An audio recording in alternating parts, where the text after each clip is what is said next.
നമസ്കാരം. എല്ലാ പ്രേക്ഷകർക്കും നേരം വൈകുന്നേരത്തിലേക്ക് സ്വാഗതം. ഇന്ന് ഈ സർക്കാർ അധികാരമേൽക്കുമ്പോൾ പറഞ്ഞിരുന്ന പ്രധാനപ്പെട്ട വാഗ്ദാനങ്ങളിലൊന്നായ സ്ത്രീകൾക്ക് KSRTCയിലെ സൗജന്യ യാത്രയുമായി ബന്ധപ്പെട്ട് ഒരു വ്യക്തത വരുത്തുന്നുണ്ട് മുഖ്യമന്ത്രി.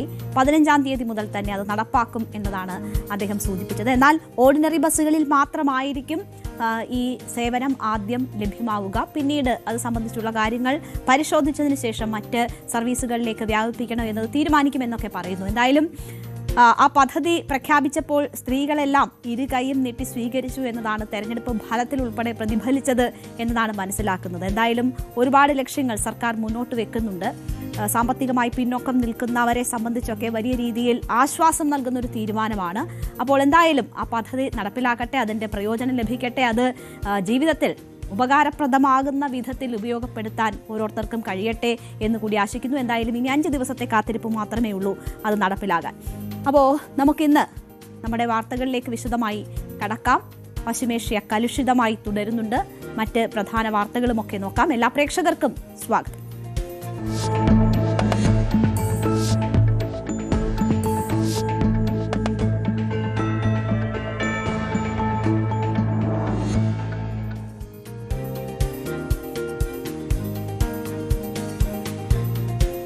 ഇന്നലെ സമാധാനത്തിലേക്ക് പശ്ചിമേഷ്യ നീങ്ങുന്നു എന്നതായിരുന്നു സാഹചര്യമെങ്കിൽ ഇന്ന് കാര്യങ്ങൾ മാറി മറിഞ്ഞിരിക്കുകയാണ്. സമാധാന ശ്രമങ്ങൾക്ക് മുൻകൈ എടുക്കുമെന്ന് കരുതിയ ട്രംപും അമേരിക്കയും തന്നെ ആക്രമണങ്ങൾ അഴിച്ചുവിട്ടിരിക്കുന്നു. പ്രശ്നപരിഹാരം ആഗ്രഹിക്കുന്നില്ല ഇറാൻ എന്ന് വ്യക്തമാക്കുന്ന സംഭവ വികാസങ്ങൾ തന്നെയാണ് നടക്കുന്നത്. കൈവിട്ട കളിയിലേക്ക് ഇറാൻ അമേരിക്ക സംഘർഷം നീങ്ങുന്നു എന്നതിന്റെ സൂചനകളാണ് പശ്ചിമേഷ്യ ഇന്ന് നൽകുന്നത്.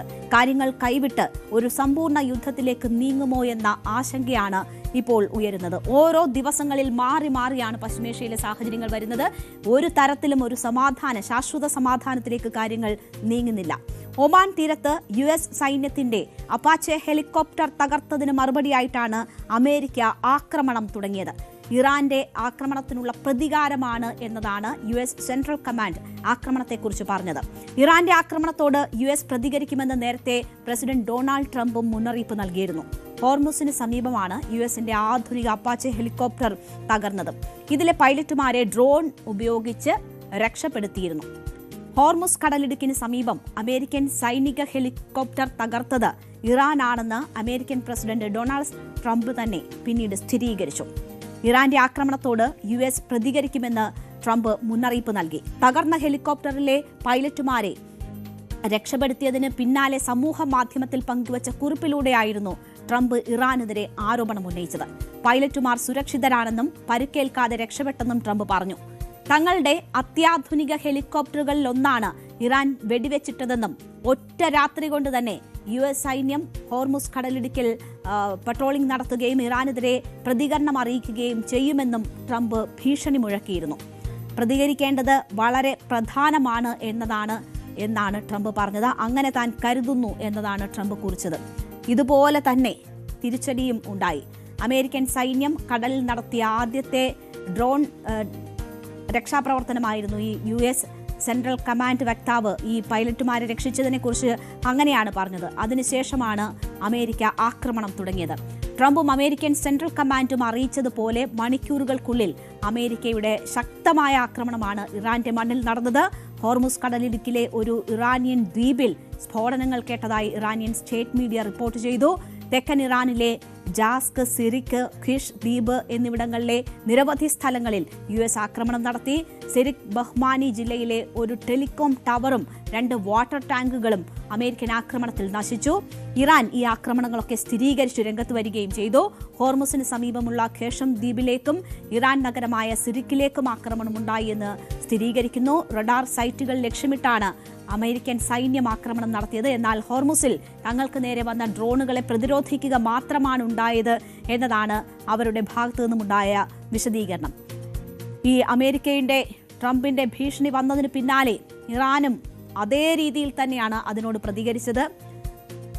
വിദേശകാര്യ മന്ത്രി അബ്ബാസ് അഗ്രച്ചി ശക്തമായ ഭാഷയിൽ തന്നെ ട്രംപിന് മറുപടി പറഞ്ഞു.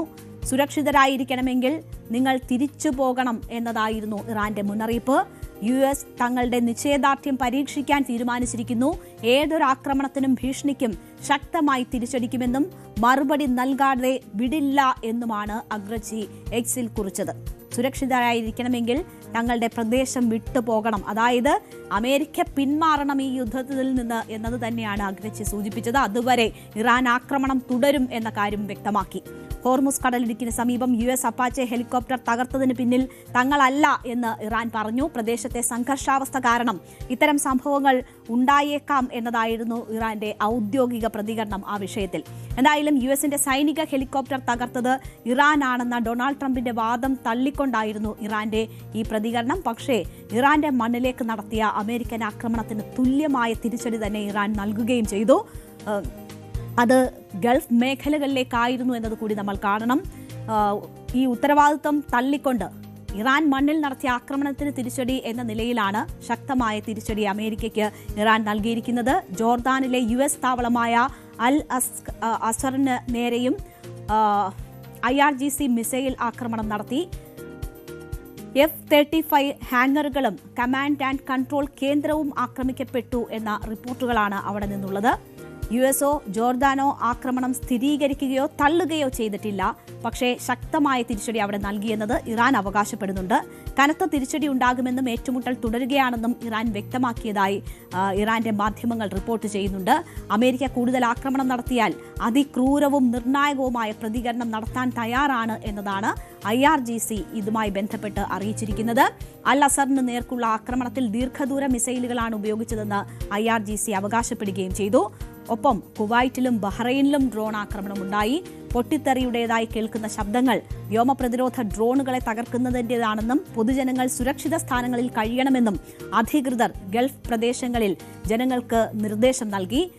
കുവൈറ്റ് സൈന്യം ഇത്തരം നിർദ്ദേശം ജനങ്ങൾക്ക് നൽകിയിട്ടുണ്ട്. ശത്രുവിന്റെ മിസൈലുകളെയും ഡ്രോണുകളെയും ഫലപ്രദമായി ചെറുത്തുവെന്ന് സൈന്യം വ്യക്തമാക്കി. ബഹ്റൈനിലും മിസൈൽ മുന്നറിയിപ്പ് പുറപ്പെടുവിച്ചു. ജനങ്ങൾ പരിഭ്രാന്തരാകേണ്ട കാര്യമില്ലെന്നും ഏറ്റവും അടുത്ത സുരക്ഷിത സ്ഥലത്തേക്ക് മാറണമെന്നും ആഭ്യന്തര മന്ത്രാലയം അറിയിച്ചു. പ്രദേശത്തെ ശത്രു കേന്ദ്രങ്ങൾക്ക് നേരെ മിസൈൽ ആക്രമണം നടത്തിയതായി IRGC സ്ഥിരീകരിക്കുകയും ചെയ്തു. US സൈന്യമാണ് ഇറാൻ നഗരങ്ങളിൽ ആദ്യം ആക്രമണം നടത്തിയതെന്നും അതിനുള്ള തിരിച്ചടി നൽകിക്കഴിഞ്ഞുവെന്നുമാണ് IRGC വ്യക്തമാക്കുന്നത്. ബഹ്റൈനിൽ US സൈനിക താവളത്തിൽ നിന്ന് പുകപടലങ്ങൾ ഉയരുന്നതിന്റെ വീഡിയോ സമൂഹ മാധ്യമങ്ങളിൽ ഉൾപ്പെടെ പ്രചരിക്കുകയും ചെയ്തിരുന്നു. ബഹ്റൈനിലെ US നാവികസേനയുടെ 5ാം കപ്പൽ പടയ്ക്ക് നേരെ ഡ്രോൺ ആക്രമണം നടത്തിയെന്നാണ് ഇറാൻ റവല്യൂഷണറി ഗാർഡ് കോർപ്സ് അറിയിച്ചിരിക്കുന്നത്. നമുക്കറിയാം, കഴിഞ്ഞ ദിവസം ഇറാനും ഇസ്രയേലും ഇതുപോലെ നേർക്കുനേർ വന്നിരുന്നു. ട്രംപിന്റെ അഭ്യർത്ഥന മാനിച്ചുകൊണ്ടാണ് പിന്നീട് അത് പ്രശ്നപരിഹാരത്തിലേക്ക് നീങ്ങിയത്. ആദ്യം ഇറാൻ പിൻവാങ്ങി, പിന്നീട് വെടിനിർത്തൽ കരാർ പാലിക്കുമെന്ന് വ്യക്തമാക്കി ഇസ്രയേൽ കൂടി രംഗത്തു വന്നു. അങ്ങനെയാണ് മേഖലയിൽ ഒരു ദിവസത്തെ താൽക്കാലിക ആശ്വാസമുണ്ടായത്. ഇറാനുമായുള്ള ചർച്ചകളിൽ അപ്പോൾ ട്രംപ് പ്രതീക്ഷ പ്രകടിപ്പിക്കുന്നുണ്ടായിരുന്നു. 2 ആഴ്ചയ്ക്കുള്ളിൽ ഇത് ഒരു സമ്പൂർണ്ണ വിജയത്തിലേക്ക് എത്തുമെന്ന് ട്രംപ് അവകാശപ്പെട്ടു. അതിന് പിന്നാലെയാണ് ഹെലികോപ്റ്റർ ആക്രമണവും തിരിച്ചടിയും ഏറ്റുമുട്ടലുമൊക്കെ ഇപ്പോൾ ഉണ്ടായിരിക്കുന്നത്. എന്തായാലും അമേരിക്കയും ഇറാനും തമ്മിൽ നടക്കുന്ന ടിറ്റ് ഫോർ ടാറ്റ് ആക്രമണങ്ങൾ വലിയ അപകടകരമായ രീതിയിലാണ് ഇപ്പോൾ മുന്നോട്ട് പോയിക്കൊണ്ടിരിക്കുന്നത്. സംഘർഷത്തിന്റെ വ്യാപ്തി തങ്ങൾക്ക് നിയന്ത്രിക്കാനാകുമെന്നതാണ് അമേരിക്കയും ഇറാനും ഒരു ഘട്ടത്തിൽ വിശ്വസിച്ചിരിക്കുന്നത്. എന്നാൽ ഇത്തരത്തിലുള്ള സംഭവങ്ങൾ ആവർത്തിക്കുമ്പോൾ നിയന്ത്രണം നഷ്ടപ്പെടാനുള്ള സാധ്യത കൂടുകയാണ്. മാത്രവുമല്ല, ചർച്ചകൾക്കുള്ള സാധ്യത മങ്ങുന്നു. ചർച്ചയ്ക്കുള്ള അവസരം പൂർണ്ണമായും പരാജയപ്പെട്ടാൽ ഇപ്പോൾ നിയന്ത്രിതമായി തുടരുന്ന ഈ സംഘർഷം വളരെ വലിയ ഒരു യുദ്ധമായി മാറാനുള്ള സാധ്യതയാണ് നിലനിൽക്കുന്നത്. ഈ യുദ്ധത്തിൽ ഇറാൻ സ്ഥിതിഗതികൾ കൂടുതൽ വഷളാക്കാനാണോ ശ്രമിക്കുന്നത് എന്ന് പോലും സംശയിക്കേണ്ടിയിരിക്കുന്നു. കാരണം സമാധാനത്തിലേക്ക് നീങ്ങാൻ ഒരു ഇടപെടൽ ട്രംപിന്റെ നേതൃത്വത്തിൽ നടന്നുകൊണ്ടിരിക്കുമ്പോഴാണ് അമേരിക്കൻ ഹെലികോപ്റ്റർ ആക്രമിക്കുന്നതും ഈ രീതിയിൽ യുദ്ധത്തിന്റെ സമാനമായ സാഹചര്യങ്ങൾക്ക് കാര്യങ്ങൾ നീങ്ങുകയും ചെയ്തിരിക്കുന്നത്. വലിയ വെല്ലുവിളി ഇറാന്റെ ഭാഗത്തു നിന്നും ഉയരുന്നുണ്ട്. ഇപ്പോൾ ഏറ്റവും പുതിയ വിവരങ്ങൾ ലഭിക്കുമ്പോൾ ട്രംപ് ഒട്ടും പിന്നോട്ടില്ല എന്ന സൂചന തന്നെയാണ് നൽകുന്നത്. ഈ ആക്രമണങ്ങൾ നിർത്തില്ല എന്ന സന്ദേശം ട്രംപ് നൽകുന്നു എന്ന് മനസ്സിലാക്കുന്നു. വിവരങ്ങളുമായി VV വിനോദ് നമുക്കൊപ്പം ചേരുകയാണ്. വിനോദ്, കേൾക്കാമോ?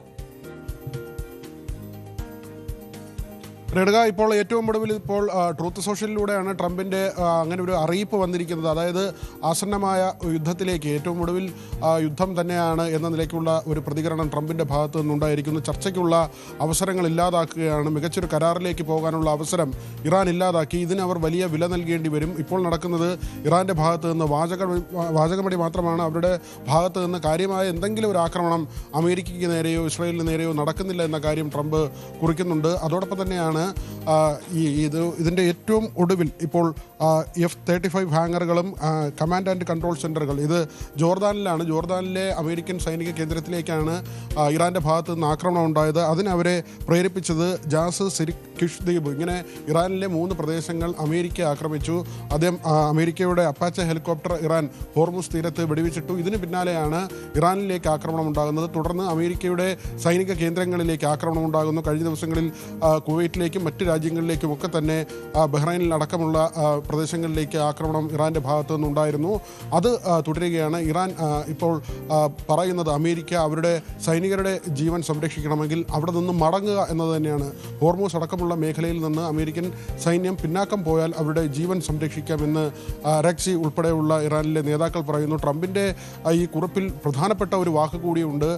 പശ്ചിമേഷ്യയിൽ ഭയം വിതച്ചിരുന്നയാൾ, പശ്ചിമേഷ്യയെ ഭയപ്പെടുത്തിയിരുന്നയാൾ മരിച്ചു എന്ന ഒരു കാര്യം കൂടി ഇപ്പോഴത്തെ ഈ കുറിപ്പിൽ പറയുന്നുണ്ട്. ആര് എന്നത് സംബന്ധിച്ചുള്ള വ്യക്തത വരേണ്ടതുണ്ട്. ഏതായിരുന്നാലും നേരത്തെ നടന്ന ഈ കൊലപാതകങ്ങളുണ്ട്, അല്ലെങ്കിൽ അവരെ കൊല്ലപ്പെട്ട നേതാക്കളുണ്ട്, അവരുടെ കാര്യമാണോ അല്ലെങ്കിൽ ഇപ്പോഴുള്ള ഏതെങ്കിലും പ്രധാനപ്പെട്ട നേതാവിനെ കുറിച്ചാണോ ട്രംപ് പറയുന്നത് എന്ന കാര്യത്തിലൊക്കെ തന്നെ വിശദീകരണം വരേണ്ടതുണ്ട്.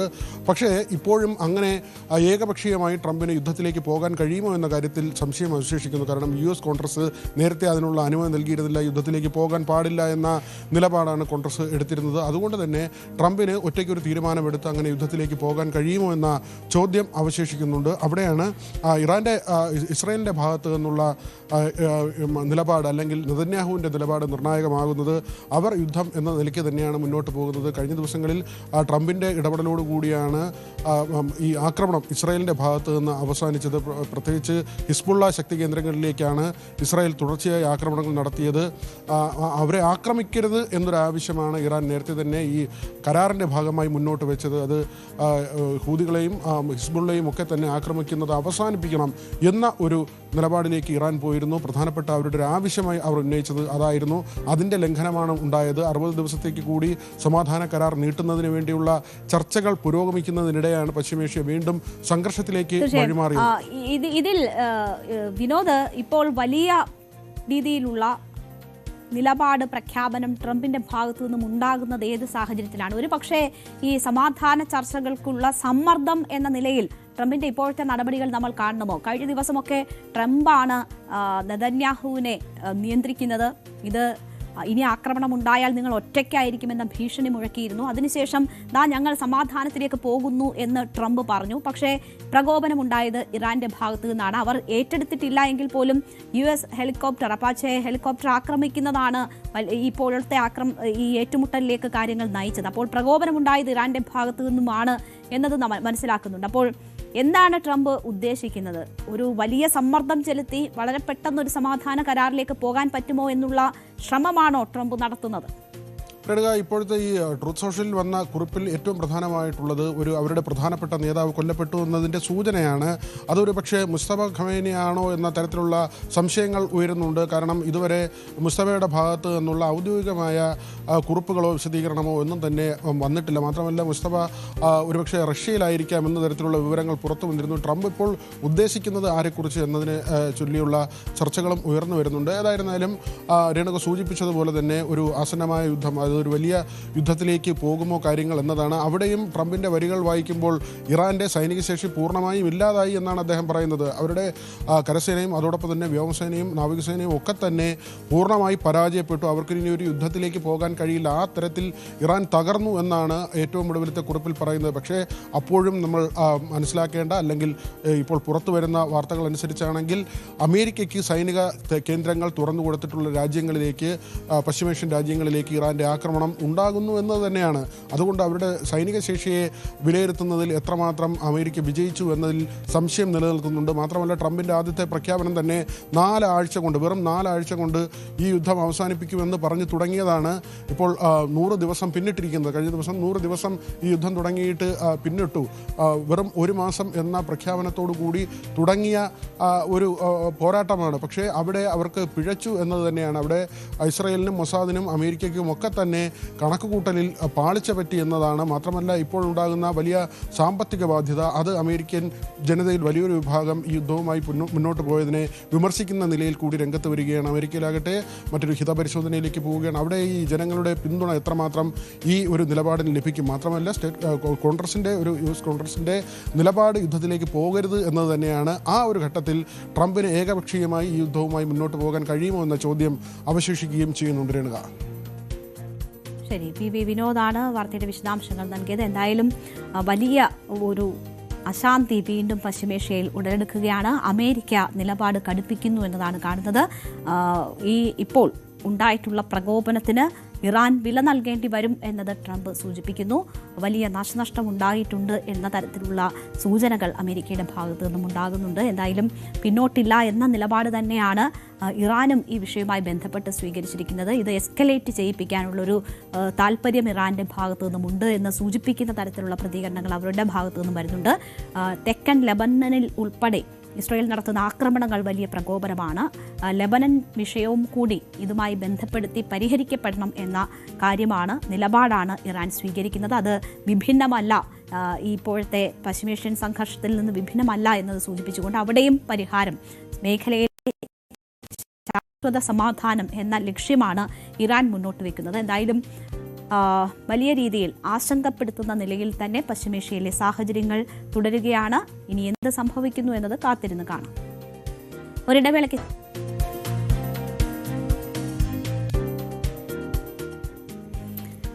സംസ്ഥാനത്ത് തെരുവുനായ ശല്യം അതിരൂക്ഷമായി തുടരുകയാണ്. സമാധാനത്തോടുകൂടി റോഡിൽ കൂടി നടക്കാൻ പറ്റാത്ത അവസ്ഥ. റോഡിലെന്ന് മാത്രമല്ല, എന്തിന് വീട്ടുമുറ്റത്തേക്കോ വീട്ടിൽ കയറിപ്പോലും ആക്രമണം നടത്തുകയാണ് തെരുവുനായ്ക്കൾ. തെരുവ് നായ്ക്കൾ വാഴുന്ന നാട്ടിൽ മനുഷ്യൻ എങ്ങനെ ജീവിക്കും? ഇതാണ് ഇപ്പോഴത്തെ ചോദ്യം. നമ്മൾ കാണുന്ന ദൃശ്യങ്ങൾ പലതും വലിയ ഭീതിപ്പെടുത്തുന്ന ദൃശ്യങ്ങളാണ്. ഇന്ന് മാത്രം റിപ്പോർട്ട് ചെയ്ത ചില സംഭവങ്ങളിലേക്ക് നമുക്ക് പോയി നോക്കിയാൽ, കാസർഗോഡ് ബോവിക്കാനത്ത് തെരുവുനായ ആക്രമണം അതിരൂക്ഷമാണ്. 10ഓളം പേർക്ക് തെരുവുനായയുടെ കടിയേറ്റിട്ടുണ്ട്. ബോവിക്കാനം ടൗണിലും പരിസര പ്രദേശങ്ങളുമായി നിരവധി പേരെ കടിച്ച നായ 2 ദിവസമായി അവിടെ ഭീകരാന്തരീക്ഷം സൃഷ്ടിക്കുകയാണ്. ഇനിയും അധികൃതർ നടപടിയെടുത്തില്ലെങ്കിൽ കൂടുതൽ പേർക്ക് കടിയേൽക്കുമെന്ന ആശങ്കയിലാണ് അവിടുത്തെ നാട്ടുകാർ. കറുപ്പ് നിറത്തിലുള്ള ഒരു നായയാണ് എല്ലാവരെയും കടിച്ചിട്ടുള്ളത്. തിങ്കളാഴ്ച രാവിലെ മുണ്ടക്കൈ മുല്ലച്ചേരിക്കടുത്തെ ഓട്ടോ ഡ്രൈവർ എ പ്രസാദിനെ കടിച്ചതോടെയാണ് ഈ നായയുടെ ഈ രീതിയിലുള്ള ഭീതി പരത്തിയുള്ള യാത്രയ്ക്ക് തുടക്കമാകുന്നത്. വീട്ടുമുറ്റത്ത് നിൽക്കുമ്പോഴാണ് ഓടിയെത്തിയ നായ പ്രസാദിനെ ആക്രമിക്കുന്നത്. പിന്നീട് വൈകിട്ട് മുണ്ടക്കൈ ആളിനടുക്കത്തെ റംലയെയും നായ കടിച്ചു. കുട്ടിയെ അങ്കണവാടിയിൽ നിന്ന് വീട്ടിലേക്ക് കൊണ്ടുവരുമ്പോൾ വീടിന്റെ അടുത്ത് വെച്ചാണ് നായ കടിച്ചത്. ഇന്നലെ രാവിലെ ബോവിക്കാനം ടൗണിലെത്തിയ നായ ബോവിക്കാനത്തെ CH മുഹമ്മദ് കുട്ടിയെ കടിച്ചു. വീട്ടുമുറ്റത്തായിരുന്നു സംഭവം. അതിനുശേഷം റേഷൻ കടയുടെ സമീപത്ത് പലചരക്ക് കട നടത്തുന്ന കൊടവഞ്ചിയിലെ അച്യുതനെ കടയിൽ കയറി ആക്രമിച്ചു. അങ്ങനെ ഏതാണ്ട് 10ഓളം പേരെ ഈ കറുത്ത നായ ആക്രമിക്കുകയാണ്. ഇന്ന് ഒരു സ്ത്രീയുടെ മുഖത്ത് കടിയേറ്റു. ഇതേ നായയുടെ കടിയാണ് ഏറ്റത്. ഈ ആക്രമണത്തിൻ്റെ ദൃശ്യങ്ങൾ പുറത്തു വന്നിട്ടുണ്ട്. അപ്പോഴാണ് നമുക്ക് എത്രമാത്രം ഭീതിതമാണ് ഇതിൻ്റെ ആക്രമണം എന്നത് മനസ്സിലാകുന്നത്. ഒരു സ്ത്രീ നിസ്സഹായയായി നിൽക്കുന്നു. ആ നായ പാഞ്ഞടുത്ത്, അതും മുഖത്തേക്ക് വരെ ചാടി ആക്രമിക്കുന്ന ദൃശ്യങ്ങളാണ് പുറത്തു വന്നിരിക്കുന്നത്.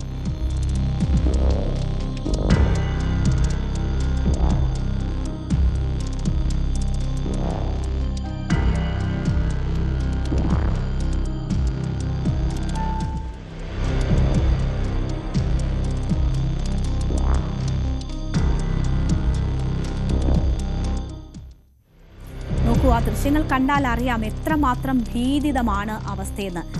പേ പിടിച്ച നായ്ക്കൾ കടിച്ചാൽ കൈയുടെ വെള്ളഭാഗം, മുഖം, ചെവി, കണ്ണ് തുടങ്ങിയ ഇടങ്ങളിലാണ് കടിയേൽക്കുന്നതെങ്കിൽ നമുക്കറിയാം ഈ വാക്സിനേഷൻ എടുത്താൽ പോലും ഒരു പക്ഷേ വാക്സിൻ പ്രവർത്തിച്ച് തുടങ്ങുന്നതിന് മുൻപ് തന്നെ ബ്രെയിനെ അഫക്റ്റ് ചെയ്യാനുള്ള സാധ്യത കൂടുതലാണ് എന്നതാണ് മനസ്സിലാക്കുന്നത്. അപ്പോൾ ആ നായ താഴെ നിന്ന് ചാടി മുഖം ലക്ഷ്യമാക്കിയാണ് അവരെ കടിക്കാൻ ഒരുങ്ങുന്നത്. പലയിടത്തും ഇപ്പോൾ തെരുവ് നായ ശല്യമുണ്ടാകുന്ന, ആക്രമണം ഉണ്ടാകുന്ന ഇടങ്ങളിൽ മനുഷ്യരുടെ മുഖത്തും കഴുത്തിലും കണ്ണിലും വരെയൊക്കെ കടിയേൽക്കുന്നു എന്ന തരത്തിലുള്ള വാർത്തകൾ വരുന്നു. അത്രമാത്രം ഭീതിതമായി മാറിയിരിക്കുകയാണ് തെരുവ് നായ ആക്രമണം. സമാനമായ നിലയിൽ സംസ്ഥാനത്തിൻ്റെ പല ഭാഗത്തു നിന്നും ഇന്നും തെരുവ് നായ ആക്രമണത്തിൻ്റെ വാർത്തകൾ റിപ്പോർട്ട് ചെയ്യുന്നുണ്ട്. കോഴിക്കോട് മുക്കത്തും തെരുവ് നായയുടെ ആക്രമണമുണ്ടായി. ലോട്ടറി വിൽപ്പനക്കാരനാണ് നായയുടെ കടിയേറ്റത്. കച്ചേരി സ്വദേശി പെരിങ്ങാട്ട് രവിക്കാണ് പരിക്കേറ്റത്. അസുഖബാധിതനായ രവി മുക്കം ഹെൽത്ത് സെന്ററിലേക്ക് നടന്നു പോകുമ്പോഴായിരുന്നു നായയുടെ ആക്രമണമുണ്ടായത്. അപ്പോൾ വയ്യാത്തൊരു മനുഷ്യന് ആശുപത്രിയിൽ പോയി മരുന്ന് മേടിച്ചിട്ട് വരാമെന്ന് പറഞ്ഞ് പോയാൽ അതിനു പോലും പറ്റാത്ത അവസ്ഥയാണ്. തെരുവ് നായയുടെ ആക്രമണം കൂടിയേറ്റ് ഇനി അതിനുകൂടി ചികിത്സ എടുക്കേണ്ടുന്ന അവസ്ഥയാണ് ഉണ്ടായിട്ടുള്ളത്. തൃശൂർ മാള അഷ്ടമിച്ചിറയിൽ തെരുവ് നായ ആക്രമണം ഇന്ന് റിപ്പോർട്ട് ചെയ്തു. ഭിന്നശേഷിക്കാരൻ ഉൾപ്പെടെ 3 പേർക്കാണ് അവിടെ തെരുവ് നായയുടെ കടിയേറ്റത്. ആളുകളെ കടിച്ച നായയെ പിടികൂടാൻ അവിടെയും ഇതുവരെ സാധിച്ചിട്ടില്ല. അപ്പോൾ ഇങ്ങനെ ഓരോരുത്തരെയും കടിക്കുന്ന നായകളെ, ഇത്രയും അക്രമാസക്തരായ നായകളെ പിടിക്കാൻ പോലും കഴിയുന്നില്ല. അതിങ്ങനെ നടന്ന് മറ്റുള്ളവരെ ആക്രമിച്ചു കൊണ്ടിരിക്കുകയാണ്. അങ്ങനെ ഭീതിതമായ സാഹചര്യം സംസ്ഥാനത്ത് നിലനിൽക്കുന്നു. അത് ഇന്നലെയും തുടങ്ങിയതല്ല, നിരന്തരമായി നമ്മൾ ഈ രീതിയിൽ വാർത്തകൾ കേട്ടുകൊണ്ടിരിക്കുകയാണ്. ഭയപ്പെടുത്തുന്ന തരത്തിലുള്ള റിപ്പോർട്ടിംഗാണ് തെരുവുനായ ആക്രമണവുമായി ബന്ധപ്പെട്ട് നടന്നുകൊണ്ടിരിക്കുന്നത്. കാണുന്ന ദൃശ്യങ്ങളൊക്കെയും ആ രീതിയിൽ ഭയപ്പെടുത്തുന്നത് തന്നെയാണ്. പുറത്തു വരുന്ന കണക്കുകളും എത്രമാത്രം ഭയപ്പെടുന്നതാണ് എന്ന് നമ്മൾ കണ്ടത്. സംസ്ഥാനത്ത് തെരുവുനായ ശല്യം അതീവ ഗുരുതര അവസ്ഥയിലാണെന്ന് വ്യക്തമാക്കുന്ന കണക്കുകൾ സംസ്ഥാന സർക്കാർ തന്നെ പുറത്തുവിട്ടിട്ടുണ്ട്. കഴിഞ്ഞ 5 വർഷത്തെ കണക്ക് സർക്കാർ തന്നെ പുറത്തുവിട്ടപ്പോൾ ഏതാണ്ട് 2021 മുതൽ 2025 വരെയുള്ള 5 വർഷത്തിനുള്ളിൽ മാത്രം കേരളത്തിൽ 15,02,737 പേർക്ക് തെരുവുനായയുടെ കടിയേറ്റു എന്നതാണ് സർക്കാർ വ്യക്തമാക്കിയത്. സർക്കാർ കണക്കുകളിൽ വന്നിട്ടുള്ളതാണ്. ഈ കാലയളവിൽ വിഷബാധയേറ്റ് 122 പേർക്ക് ജീവൻ നഷ്ടമായതായും സർക്കാർ കണക്കുകൾ തന്നെ വ്യക്തമാക്കുന്നുണ്ട്. 2021 മുതൽ 2025 വരെയുള്ള കണക്കുകളാണ് ഈ പറയുന്നത്.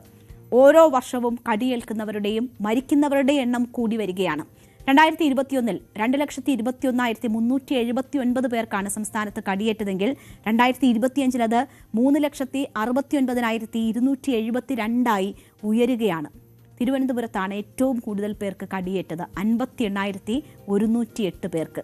സമാനമായി 2021 11 മരണസംഖ്യ 2025 33 വർദ്ധിക്കുകയും ചെയ്തു. 2025 ആലപ്പുഴയിലും കൊല്ലത്തും 5 പേർ പേവിഷബാധയേറ്റ് മരിച്ചു. അപ്പോൾ ഈ കണക്കുകളൊക്കെ വലിയ രീതിയിൽ ആശങ്കപ്പെടുത്തുന്നതാണ്. തലസ്ഥാനത്ത് ഏറ്റവും കൂടുതൽ പേർ കടിയേൽക്കുന്നു എന്നതിൻ്റെ കണക്കുകൾ നമ്മൾ കണ്ടല്ലോ. തലസ്ഥാനത്ത് കഴിഞ്ഞ ദിവസം തെരുവുനായയുടെ ആക്രമണം വേട്ടമുക്കിൽ ഉണ്ടായി. അവിടെ വീടിനടുത്തുള്ള കടയിൽ പോകാനിറങ്ങിയ ഒരു വയോധികൻ്റെ കൺപോളയും ചുണ്ടും നായ കടിച്ചു പറിച്ചതിൻ്റെ വലിയ പേടിപ്പെടുത്തുന്ന റിപ്പോർട്ടുകൾ നമ്മൾ കണ്ടതാണ്. വേട്ടമുക്ക് കട്ടച്ചൽ റോഡ് KRWS-ൽ ചന്ദ്രൻ എന്ന വ്യക്തിയെയാണ് നായ കടിച്ചത്. 69 വയസ്സുള്ള മനുഷ്യനായിരുന്നു. അദ്ദേഹത്തിന് പിന്നീട് വലിയ രീതിയിൽ ശസ്ത്രക്രിയയൊക്കെ വേണ്ടി വന്നു. വളരെ ഭീതിപ്പെടുത്തുന്ന രീതിയിലുള്ള ദൃശ്യങ്ങളാണ് അദ്ദേഹത്തെ ഈ നായ ആക്രമിച്ചതുമായി ബന്ധപ്പെട്ട് പുറത്തു വന്നത്.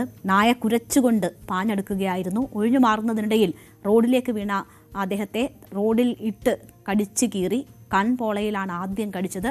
പട്ടിയെ തള്ളി മാറ്റാൻ ശ്രമിക്കുന്നതിനിടെ മൂക്കിലും കടിച്ചു. അങ്ങനെ ഓടിക്കൂടിയ നാട്ടുകാരാണ് പിന്നെ നായയെ ആട്ടി ഓടിച്ച് അദ്ദേഹത്തെ രക്ഷിച്ചത്.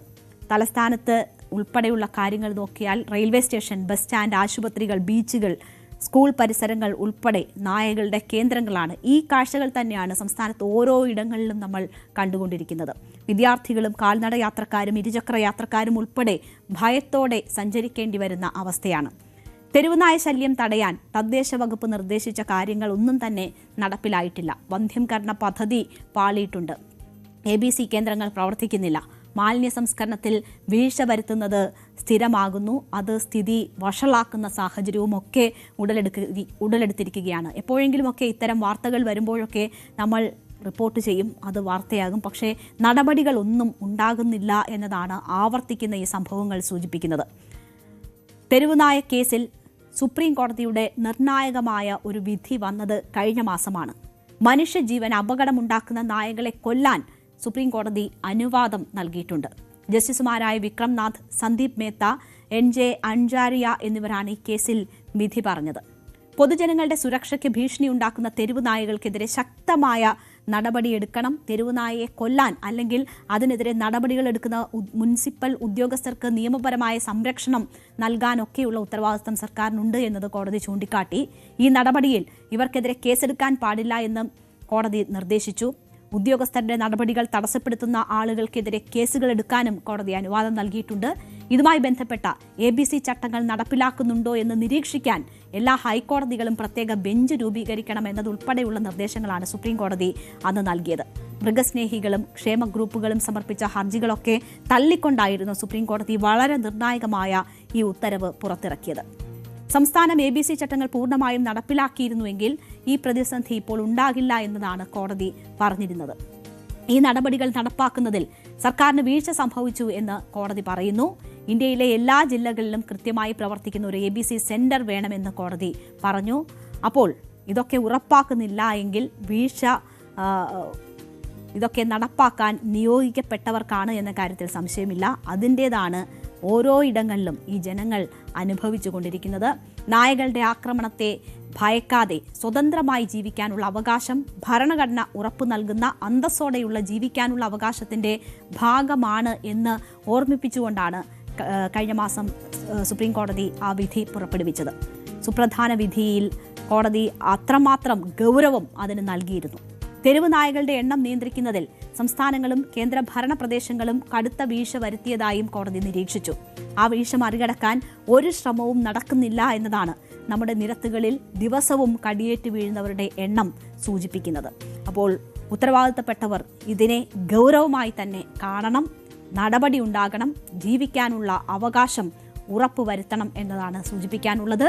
ഓരോ ദിവസവും ഈ ആക്രമണങ്ങൾ വരുമ്പോൾ അത്ര പേരാണ് അതിൻ്റെ ദുരിതം അനുഭവിക്കുന്നത് എന്ന ബോധ്യമുണ്ടാകണം. അതിൽ ശക്തമായ ഇടപെടൽ ഉണ്ടാകണം.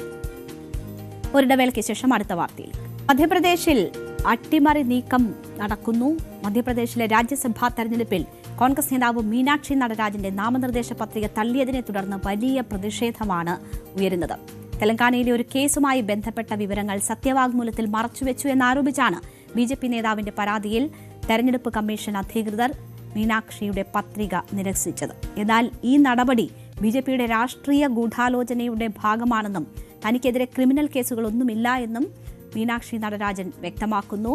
BJPയുടെ വലയിൽ നിന്ന് MLAമാരെ രക്ഷിക്കാനുള്ള ഓട്ടത്തിനിടെ മത്സരത്തിൽ നിന്ന് തന്നെ പുറത്തായതിന്റെ ആഘാതത്തിലാണ് കോൺഗ്രസ്. എങ്കിലും ഇതിനെതിരെ ശക്തമായി പോരാടാനാണ് കോൺഗ്രസിന്റെ നീക്കം. ഇതിന്റെ ഭാഗമായി തെരഞ്ഞെടുപ്പ് കമ്മീഷനെ കണ്ട് വിഷയം സംസാരിച്ചിട്ടുണ്ട്. ശക്തമായ പ്രതിഷേധത്തിലേക്ക് പോകാനൊക്കെയുള്ള നീക്കമാണ് കോൺഗ്രസ് ഇതുമായി ബന്ധപ്പെട്ട് നടത്തുന്നത്. അപ്പോൾ എന്താണ് മധ്യപ്രദേശിൽ സംഭവിച്ചതെന്ന് നോക്കിയാൽ, നാമനിർദ്ദേശ പത്രികയ്ക്കൊപ്പം സമർപ്പിച്ച സത്യവാങ്മൂലത്തിൽ മീനാക്ഷി നടരാജൻ ഒരു കേസുമായി ബന്ധപ്പെട്ട വിവരങ്ങൾ മറച്ചുവെച്ചു എന്നാരോപിച്ച് BJP സ്ഥാനാർത്ഥി മഹേഷ് കേവത്ത് നൽകിയ പരാതിയിലാണ് റിട്ടേണിംഗ് ഓഫീസർ നടപടിയെടുത്തത്.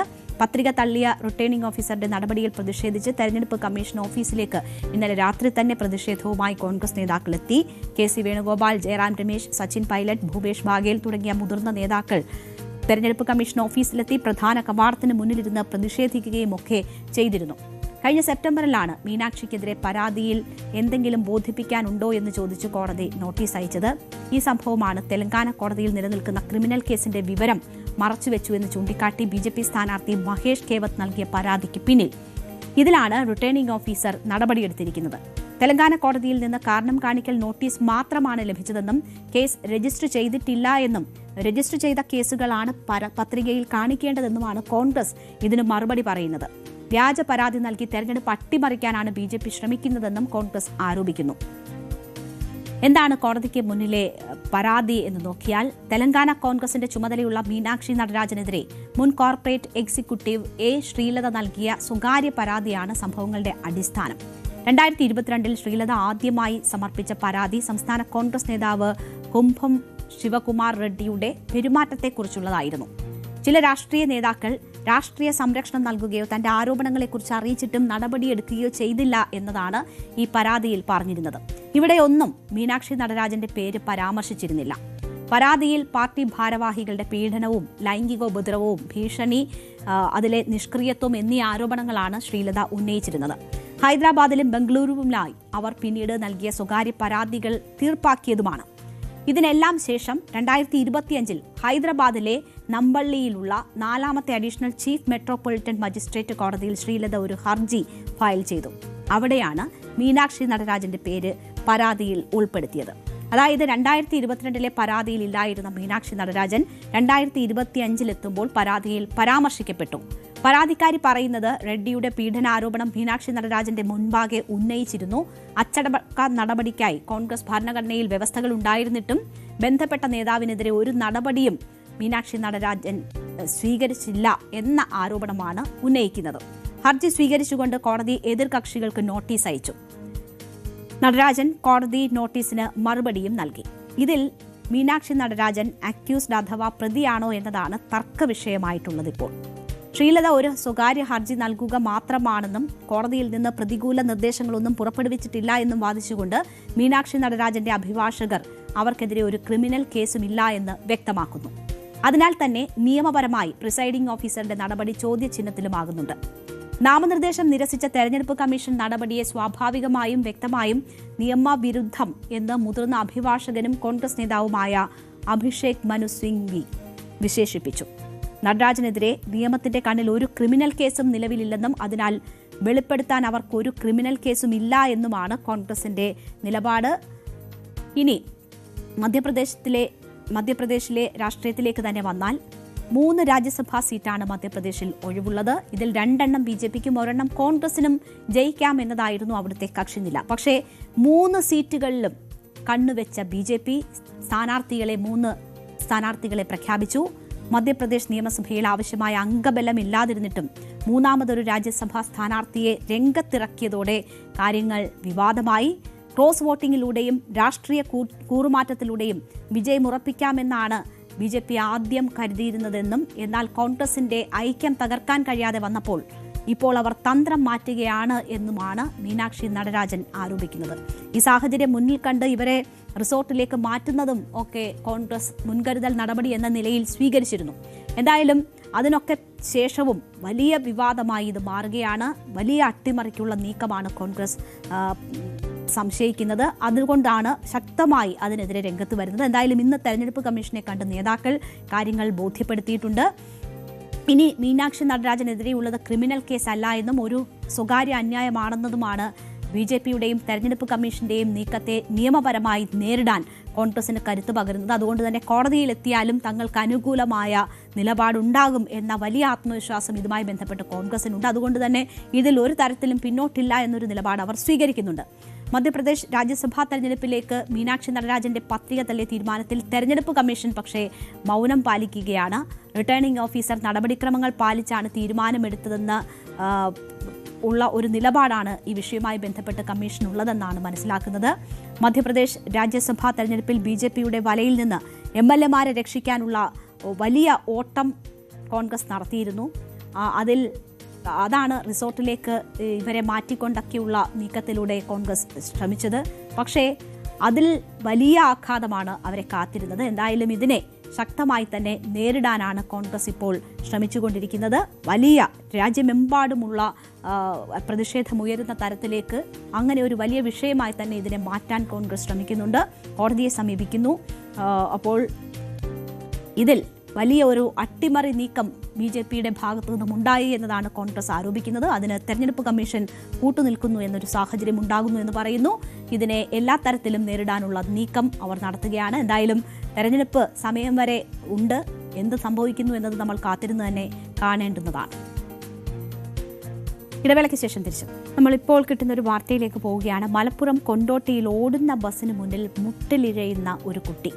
ബസ് ഡ്രൈവറുടെ അവസരോചിത ഇടപെടൽ കാരണം വൻ അപകടം അവിടെ ഒഴിവായി. വലിയ പറമ്പിനും ചെറുമുറ്റത്തിനും ഇടയിൽ കിണറുപടിയിലാണ് ഈ സംഭവം. ബസ്സിലെ CCTVയിലാണ് ഈ ദൃശ്യങ്ങൾ പതിഞ്ഞത്.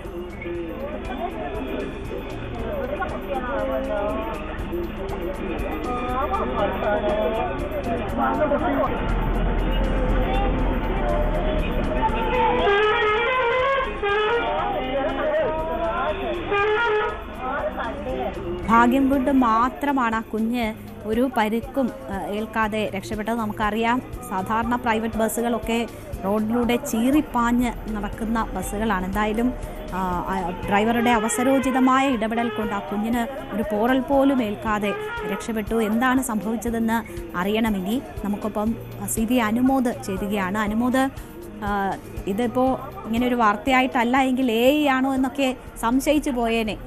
എന്തായാലും എന്താണ് സംഭവിച്ചത്? എങ്ങനെ ഈ കുട്ടി ഈ ഇത്രയും വലിയ ഒന്ന് ബസ്സൊക്കെ ഓടുന്ന റോഡിൻ്റെ നടുവിലേക്ക് എത്തി? എന്താണ് സംഭവിച്ചത്? അറിയാൻ കഴിഞ്ഞിട്ടുണ്ടോ?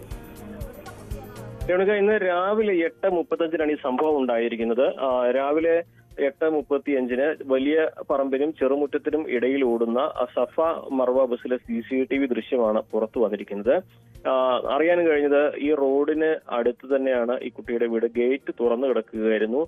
ഗേറ്റ് തുറന്നു കിടക്കുമ്പോൾ വീട്ടുകാരൊക്കെ മുറ്റത്തുണ്ടായിരുന്നു എന്നാണ് അറിയുന്നത്. അവരുടെ ശ്രദ്ധ മാറിയ വളരെ ചെറിയ സമയം കൊണ്ട് ഈ കുട്ടി ഗേറ്റ് കടന്ന് റോഡിലേക്ക് വരികയായിരുന്നു എന്നാണ് അറിയുന്നത്. ഈ കുട്ടിയെ കണ്ട ഉടനെ തന്നെ ഡ്രൈവർ വണ്ടി നിർത്തുകയും തുടർന്ന് കണ്ടക്ടർ നവാസ് കുട്ടിയെ കയ്യിലെടുത്ത് വീട്ടുകാരെ ഏൽപ്പിക്കുകയും ചെയ്തു.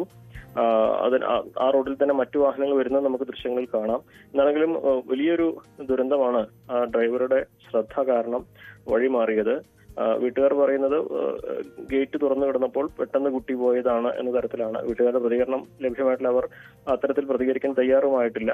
കാരണം അത് മറ്റു പല വിവാദങ്ങൾക്കും വഴിയൊരുക്കും എന്നതിനാലായിരിക്കാം.